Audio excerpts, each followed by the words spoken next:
সরকার ভারতের সাথে অসম চুক্তি করেছে যা দেশের স্বার্থবিরোধী বলে অভিযোগ করেছেন নাগরিক ঐক্যের সভাপতি মাহমুদুর রহমান মান্না।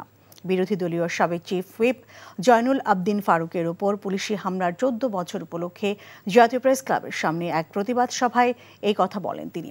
বলেন, ট্রানজিটের নামে ভারতকে করিডোর দেওয়া হয়েছে যা দেশের নিরাপত্তার জন্য হুমকি হয়ে দাঁড়াতে পারে। সমঝোতাকে চুক্তিতে পরিণত না করার আহ্বান জানান তিনি। বিএনপি চেয়ারপারসন উপদেষ্টা সৈয়দ মোয়াজ্জেম হোসেন আলাল বলেন, চুক্তি সমঝোতা নিয়ে সরকারের তরফ থেকে ভুল ব্যাখ্যা ও মিথ্যাচার করা হচ্ছে। ট্রানজিট বলে কোনটাকে?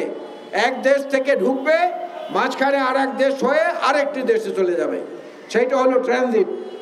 কিন্তু আজকে ভারত কি চাচ্ছে? ভারতের সঙ্গে সরকার কি চুক্তি করেছে? ভারত থেকে ট্রেন আসবে, বাংলাদেশ হয়ে আবার ভারতে গিয়ে ঢুকবে। এটা ট্রানজিট না, এটা হচ্ছে করিডোর। বাংলাদেশ কারো করিডোর হিসেবে ব্যবহৃত হতে পারে না।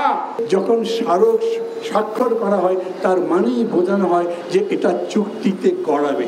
অতএব আমরা বলছি এটা বাতিল করেন। পরিণতি খারাপ হবে এক কথায়। ট্রানজিটের পাশাপাশি যেরকম করে স্যাটেলাইট চুক্তি করা হয়েছে, আমার দেশের মধ্যেকার সমস্ত গোপন তথ্য ভারতের কাছে চলে যাবে। কেন যৌথ তার সাথে স্যাটেলাইট চুক্তি করতে হবে? ভাই সিদ্ধান্ত লই হেলাইছে বিয়ার কাম সারি হেলাই কে কোনো আন্নেলাও এবারে মাসের 20 দিন ছাগল খান ফ্রি। আলহামদুলিল্লাহ বিয়া হয়ে গেছে।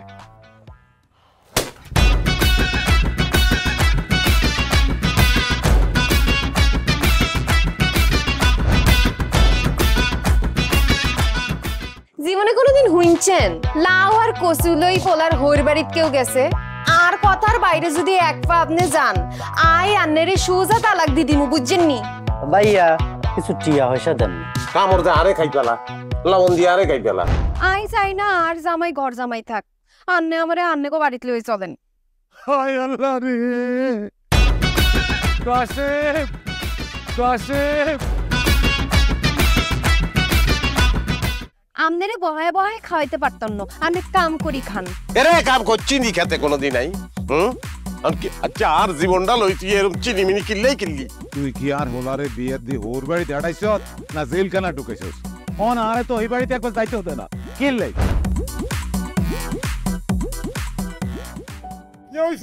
আরে তোর কথা বলতে বলতে অজ্ঞান হচ্ছে, অজ্ঞানে ফিরেন না।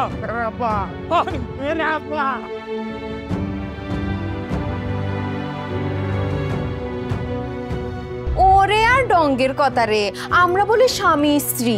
শুনেন, আন্নে আর কাগজের স্বামী, মনে প্রাণে ন।